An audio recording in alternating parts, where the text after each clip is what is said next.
Hi and welcome to WoW Flash. This is my weekly look at the news from anything to do with Warcraft from the past 7 days, and it's Friday, the start of the weekend, the best possible time of the weekend because it means it's the maximum amount of time until it's not the weekend anymore. It's not the perfect time of the weekend though because I'm a bit knackered. But anyway, what's been happening in World of Warcraft? Well, we've had another stunner of a weekly quest for the Broken Shore. All these, quests each week that we're going to get over 11-week period until it leads eventually to the breach of the Tomb of Sargeras, whereupon the raid will open.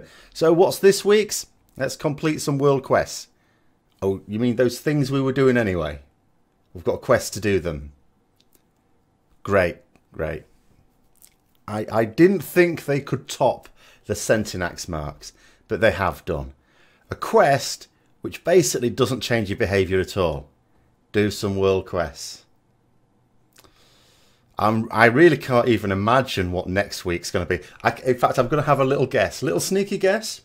Maybe the next quest's going to be, why don't you take a visit to Dalaran? Okay. There's been hot fixes to Elisand and Gul'dan in Nighthold as we're gearing up for Tomb of Sargeras to open. Obviously, they want to make sure everyone who's really trying can complete Nighthold on whatever mode they happen to be doing it on. So there's been wide-ranging nerfs on that. We'd already sort of killed Elisand. It was already quite easy by then.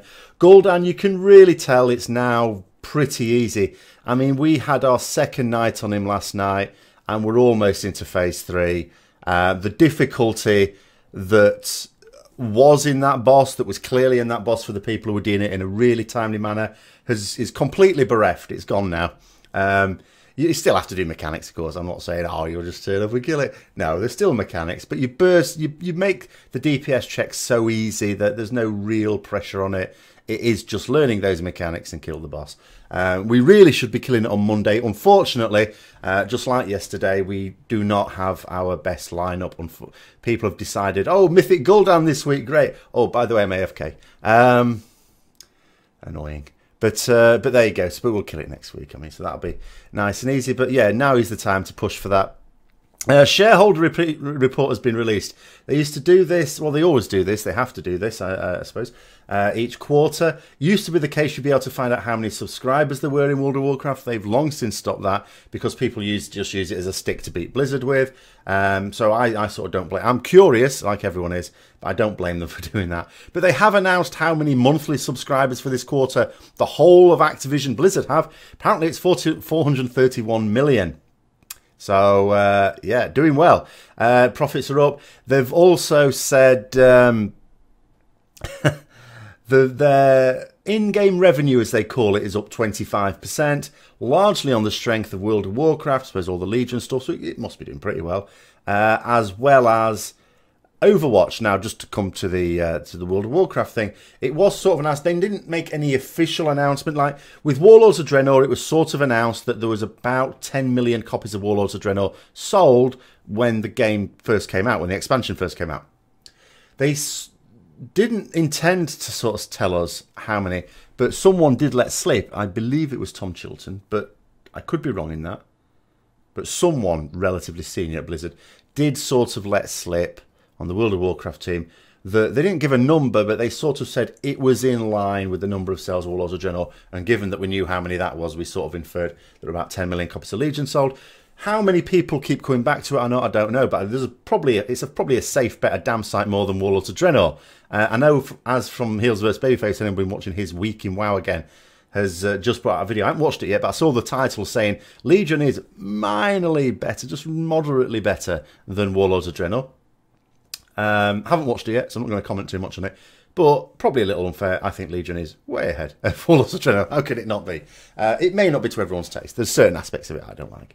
But it's clearly way ahead of Warlords of Draenor, which was a putrid stink pile. Other thing is, just to mind a little bit of news for people who like soloing old content. At the moment, a little bit tricky to solo Gorefiend in Hellfire Citadel, because he casts his Shadow of Death in you, eats you, puts you in his belly, get in my belly, and then the whole fight ends. So what they're going to do in 7.2.5 is they're going to stop him casting Shadow of Death if there's only one person there. So that should allow you to solo that character then.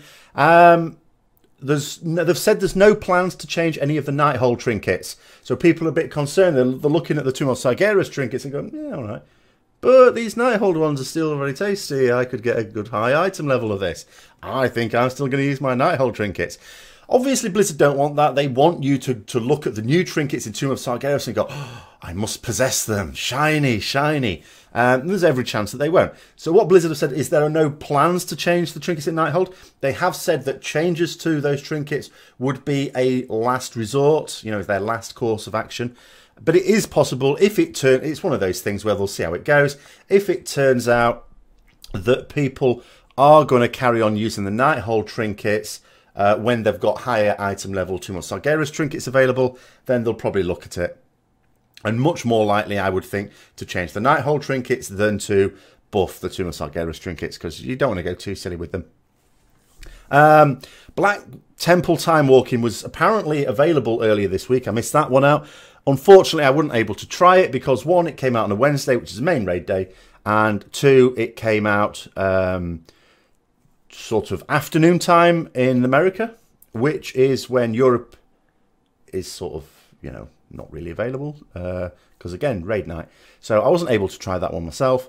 A little bit unfortunate that. But there's presumably something out there. I'm going to have a little look this weekend, see if anyone's put any videos out about it.